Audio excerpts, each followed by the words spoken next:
Welcome to the Great Place to Work CEO Masterclass webinar. I'd like to begin by acknowledging the traditional owners of the various lands on which we all work today and the Aboriginal and Torres Strait Islander people participating in this webinar. I pay my respects to the elders past, present and emerging and celebrate the diversity of Aboriginal peoples and their ongoing cultures and connections to the lands and waters of Australia. Thank you for joining today's masterclass on hybrid work with Ben Dawson, Vice President at Cisco Australia and New Zealand. As the COVID crisis grinds on, employees and managers are grappling with the best way to create a culture that withstands the shocks and disruptions of the past 18 months. And who better to learn from than the leaders at the best? Today's session is the first of 4 masterclasses we'll be running over the next 2 months, featuring the leaders at the helm of Australia's #1 micro, small, medium and large best workplaces. Before kicking off, I'd like to say a few words about Great Place to Work. Great Place to Work is the global authority on workplace culture. Since 1992, we've surveyed more than 100 million people around the globe and used those deep insights to define what makes a great workplace experience. It boils down to trust. We help organisations quantify their culture and produce better business results by helping them create high trust work experiences for all employees. Great Place to Work has published the definitive annual list of best places to work in Australia since 2008. We use our unparalleled benchmark data to recognise Great Place to Work certified companies and best workplaces in more than 60 countries around the globe. Everything we do is driven by our mission to build a better world by helping every organisation become a great place to work for all. Now let me introduce Ben Dawson, Vice President of Cisco ANZ, the #1 best workplace in Australia in 2020 and 2021 in the large category. Cisco has created a high trust, conscious culture that cares for its communities and its people. Ben heads up the Australia-New Zealand business, driving market leadership and the innovative utilisation and adoption of Cisco solutions that enable customers and partners to accelerate their digital agility and grow. Ben was recently relocated from the United States, where he led Cisco's web-scale business and the global relationship with companies such as Microsoft, Amazon, Google, Facebook and Apple. He holds a degree in international trade from Monash University, Melbourne, and lives in Melbourne with his wife and 2 children. Welcome, Ben. Ben will be interviewed by Sean Aylmer, one of Australia's most experienced and respected journalists. Sean was editorial director at Fairfax Media, the most senior journalist in the group. I'd like to welcome Ben and hand over to Sean. Ben, first up, congratulations. 2 years running Australia's best workplace. Must have taken some effort. What was the approach the company took when the pandemic hit? Yeah, thanks, Sean. No, absolutely thrilled that to back up, particularly as a new leader coming into this business. So to build on the success from the prior year was certainly humbling. In answer to the question about Cisco's response, I think there were a few key elements. Firstly was, and this tone was really set at a global level from Chuck Robbins and the senior leadership team out of the US, is we really shifted gears from being quarterly driven, results based, having to report to Wall Street, to truly putting people at the center of everything we did.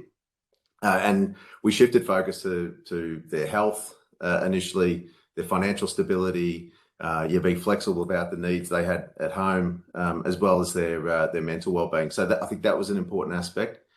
The second thing that the company did that I think was important was provided clarity. We made a decision very early globally, back as early as March 2020, to mandate that people work from home, and I think that was positive for people because it took away the pressure of them having to make those decisions. And then I think thirdly, we listened and responded. We'll talk some more later about the communications approach specifically, but the fact that the company was prepared to listen, take the feedback from employees and adjust the approach, given the ambiguity of the situation, were all pretty important.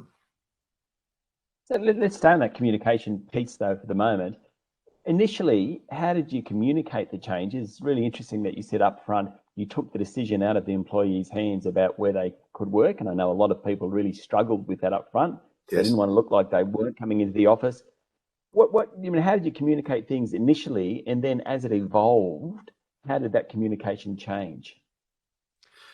I think the important thing was that the communications was taken on as the top priority for leadership. So very early on, we instituted weekly check-ins, and that was, again, it was Chuck Robbins and the ELT at a global level. It was the ANZ leadership team, who once a week would come together and we'd tell people what we knew.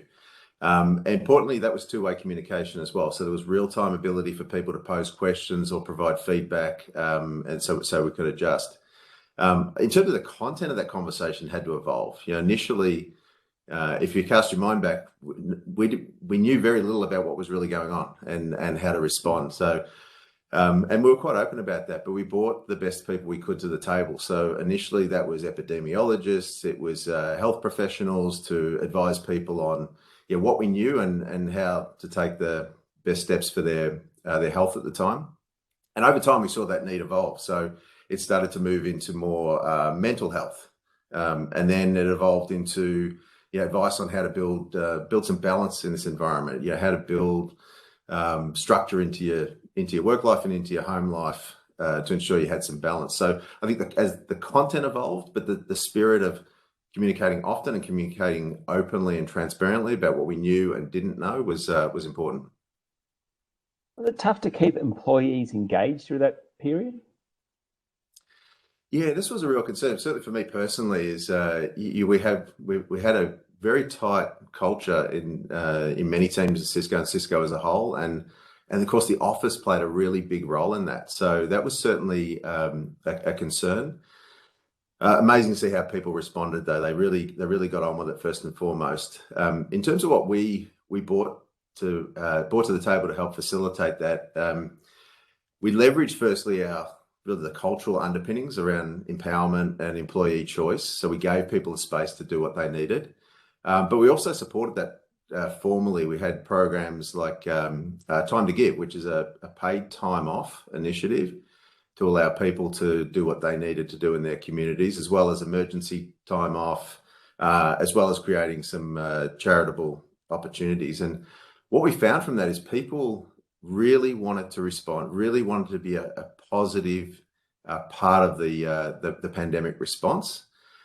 So as a corporation, we had to create the framework to enable that. So give it empowerment and the tools and the time and space.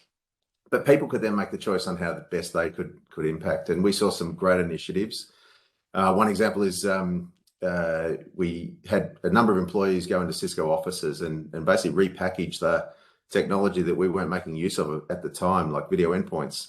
And we shipped those out to frontline healthcare workers, which was obviously an impactful way we could help, but also for the employees, made them feel that they were engaged in something. And one really nice thing about that was that element is absolutely sustained. Even a couple of weeks ago, we had a team got a response for a request from federal and state officials to go and help with the COVID response in Wilcannia recently, where there was an outbreak.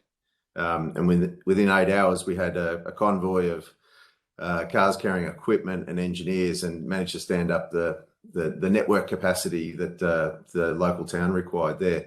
And probably the most pleasing aspect of that, I found out about that after it was stood up. This wasn't something that required sign off or direction. It was something that employees took upon themselves to do. When you talk about that, it must develop a great team feeling within the different groups within Cisco. The question is, I suppose you probably answered the first part, is how you develop that team feeling, but how did you keep teams connected to each other?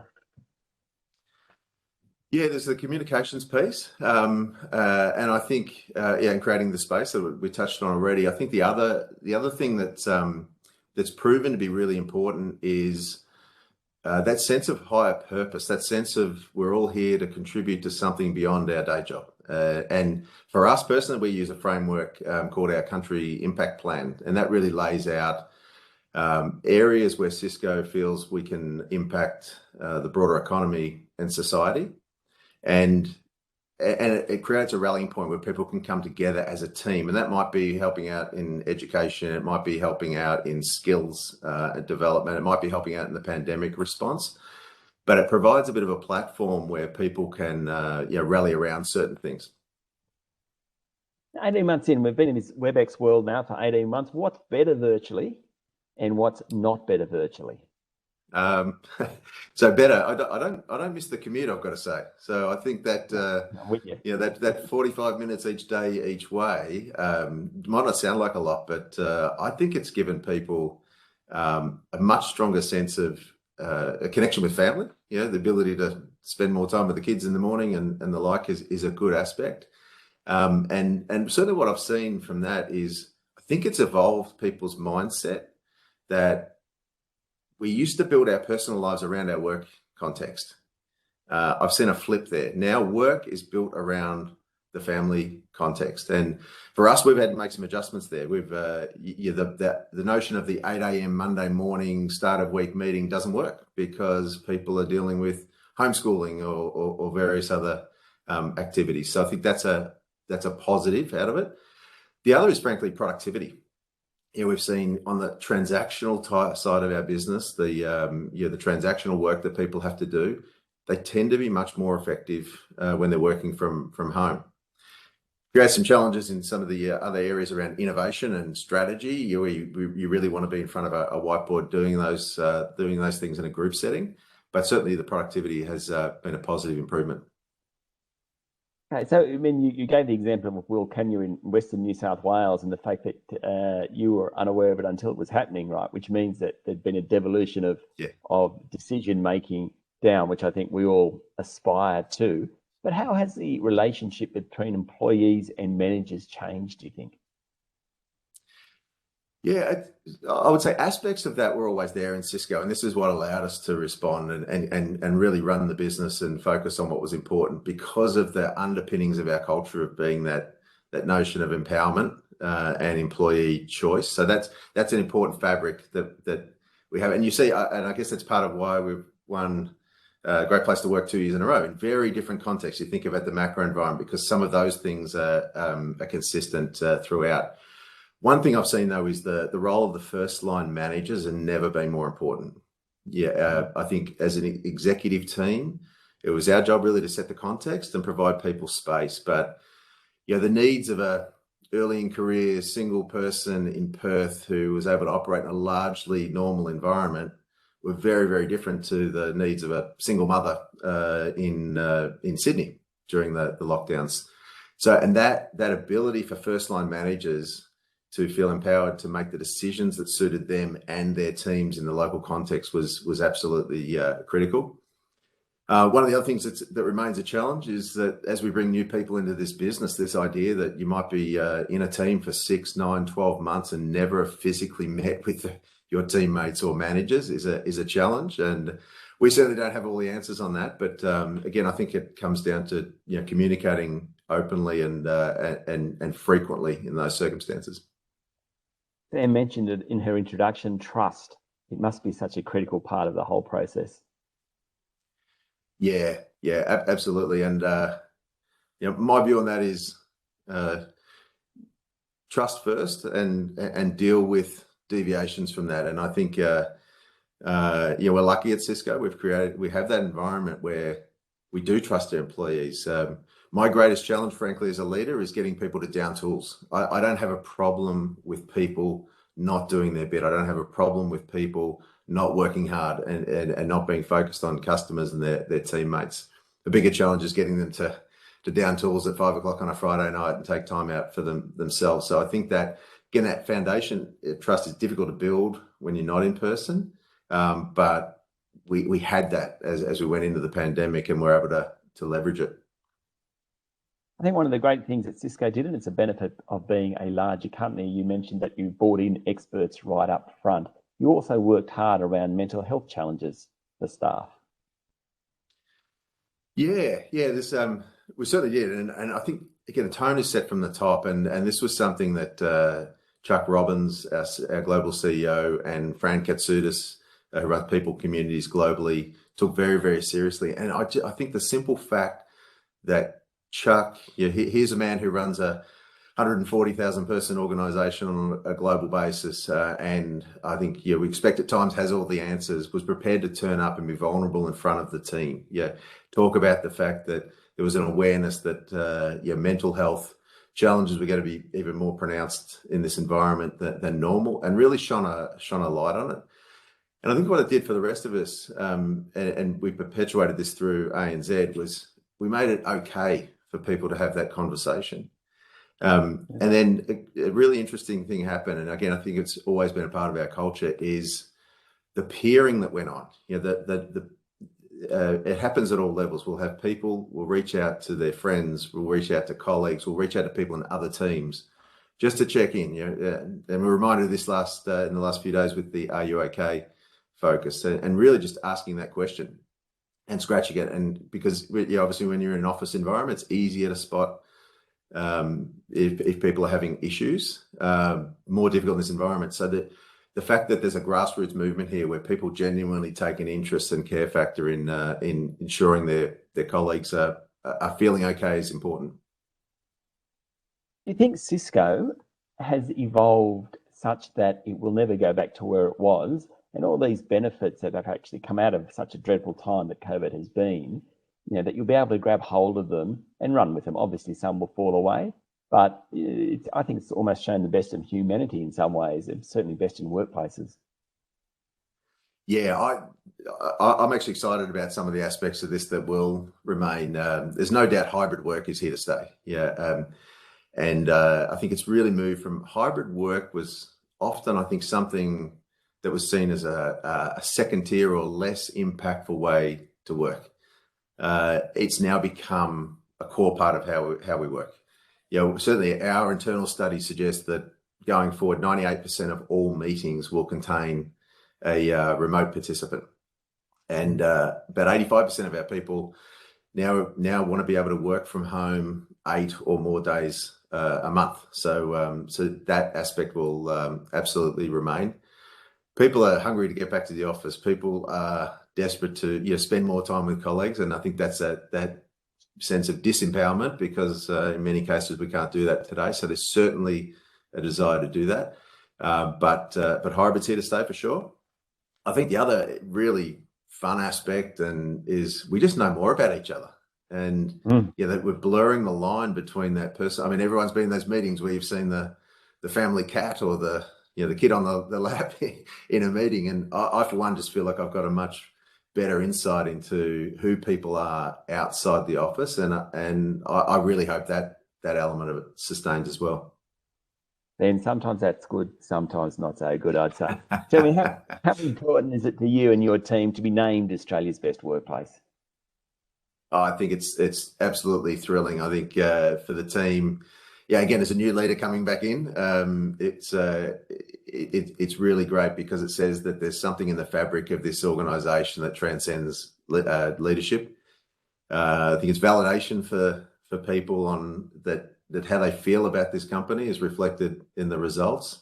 It's great for morale. The amount of positive energy that's created amongst the team has been really powerful. And for me, it's humbling to think that 93% of our employees think that on balance, Cisco is a great place to work. Often as a leader, you're not sure what impact you're having on the business and people. And whilst we all try to do the right thing, it's often not clear just what that impact is like. So to see that number of people declare it's a great place to work is really humbling. Well, Ben, once again, congratulations to you and to Cisco. Thank you very much for talking us. Back to you, Sam. Thank you, Sean. I'd like to warmly thank Ben Dawson and, of course, Sean Almer for their time and insights today. I hope everyone listening learnt as much as I did from Ben Dawson, a true leader in business in Australia. As I mentioned earlier, today's session was the first in our series of 4 masterclasses with the CEOs of #1 Best Workplace category winners. Our next masterclass with Jeff Miller, CEO of the recruitment company, will be at 11 a.m. the 5th of October. Sean Almer will be interviewing Jeff about the #1 Best Micro Workplace Companies culture and how people are rethinking their work lives and recruitment trends. Just before I sign off, a quick reminder that if you'd like to start your journey towards becoming a great place to work and achieve recognition on the 2022 Best Workplaces list, the first step is to get certified. It's an easy 2-step process. Please refer to the chat where you can join our community, or feel free to contact me directly by my email address on the next slide. I'm Sam Huddle. Thank you for joining us.